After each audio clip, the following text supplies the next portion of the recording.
안녕하세요. 2025년 9월 10일. 바로 이 하루에 일어난 일들만 쭉 따라가 봐도요, 우리 시대의 희망과 위기가 고스란히 보입니다. 아니, 어떻게 한날 한시에 이렇게까지 정반대의 일들이 벌어질 수 있었을까요? 오늘 그 격동의 하루 속으로 한번 들어가 보겠습니다. 네, 시작은 바로 이 숫자, 150조 원입니다. 정말 어마어마하죠. 바로 이날 한국 정부가 미래 산업에 투자하겠다면서 이 엄청난 규모의 국가 펀드를 발표했거든요. 나라 전체가 그야말로 들썩였던 기록적인 희소식이었습니다. 그런데요, 바로 그 희소식의 그림자처럼 같은 날 재계를 발칵 뒤집은 체포 소식이 들려옵니다. 거대한 야망과 추악한 탐욕이 정면으로 충돌한 바로 이날. 지금부터 그 의미를 저희가 하나씩 파헤쳐 보겠습니다. 자, 오늘 저희는 이 희망과 절망이 교차한 하루를 크게 4가지 관점에서 살펴볼 겁니다. 먼저 야망과 탐욕이 충돌한 한국 경제를 보고요. 이어서 위기에 처한 우리 사회의 모습, 그리고 숨죽여야만 했던 세계의 상황까지 짚어보겠습니다.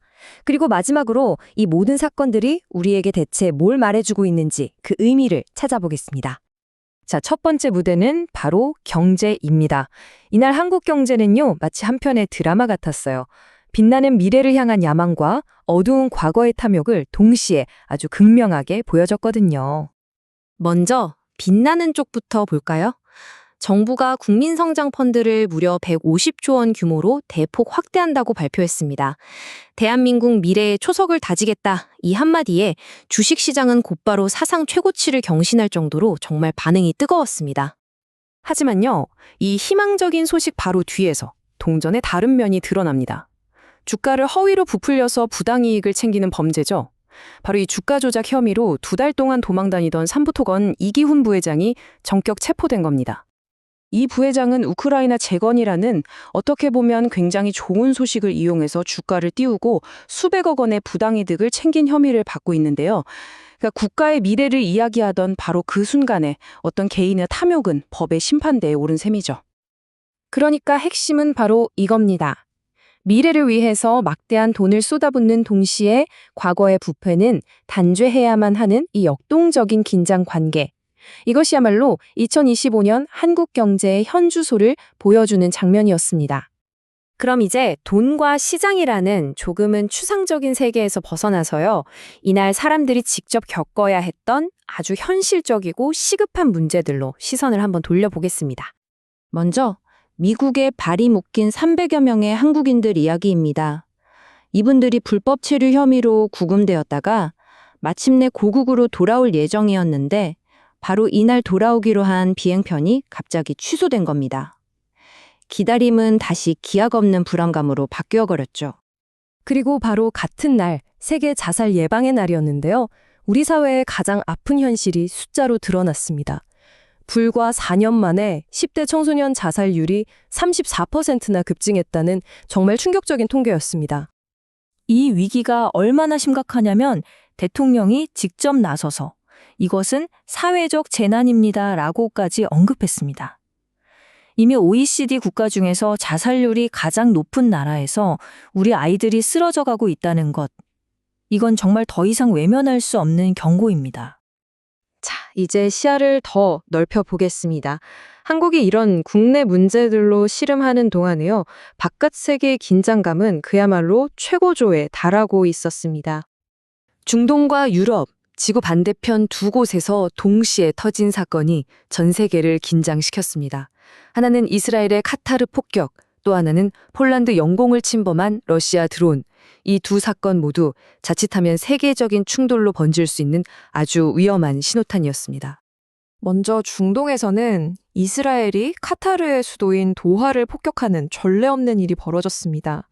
이 사건 하나로 어렵게 이어지던 휴전 논의는 사실상 물거품이 됐고요. 더 큰 전쟁이 벌어질 수 있다는 공포가 순식간에 확산됐습니다. 바로 그 시간 유럽의 긴장감도 폭발 직전이었습니다. 나토 회원국인 폴란드가 자국 영공을 침범한 러시아 드론을 격추시킨 겁니다. 이건 그냥 드론 하나 떨어뜨린 게 아니고요. 러시아와 나토의 직접적인 군사 충돌 가능성이 현실로 다가온 정말 아찔한 순간이었죠. 여기서 우리가 주목해야 할 점은 이거예요. 서로 전혀 상관없어 보이는 지역 분쟁들이 얼마나 쉽게 연결돼서 순식간에 세계적인 대결 구도로 번질 수 있는가 하는 점입니다. 그 위험성을 바로 이날 우리가 똑똑히 목격한 거죠. 자, 이제 마지막으로 한 걸음만 더 물러나서 이날 벌어진 이 모든 사건들을 한번 연결해 보겠습니다. 이 하루 동안 쏟아진 다른 뉴스들은 이 격변의 시대에 대해서 우리에게 대체 뭘 말해주고 있을까요? 네, 미국의 부통령이 현직 대통령의 재선 도전을 공개적으로 비판하고 한 시대를 풍미했던 미디어 제국의 상속전쟁이 막을 내립니다. 한편 한국에서는 여성가족부의 이름을 바꾸고 예금자 보호 한도를 올리는 것 같은 굵직한 변화들이 논의됐죠. 그야말로 전 세계에서 변화의 파도가 몰아친 하루였습니다. 그리고 이 모든 소란스러운 뉴스들 아래 조용하지만 어쩌면 훨씬 더 치명적인 흐름이 있었습니다. 바로 인재 유출입니다. 이날 발표된 한 보고서를 보니까요. 한국이 미래 산업의 핵심인 AI 전문가를 해외에 계속 뺏기고 있다는 겁니다. 150조를 투자해서 미래를 키우겠다던 바로 그날, 그 미래를 이끌어갈 우리의 두뇌들이 조용히 떠나고 있었던 거죠.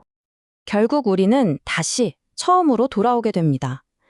기록적인 투자와 부패, 사회적인 재난과 국제적인 도발까지 이 모든 것이 한날 한시에 벌어지는 이 극심한 혼돈. 어쩌면 이것이 2025년을 살아가는 우리의 뉴 노멀, 즉 새로운 일상이 되어버린 건 아닐까요? 여러분은 어떻게 생각하십니까?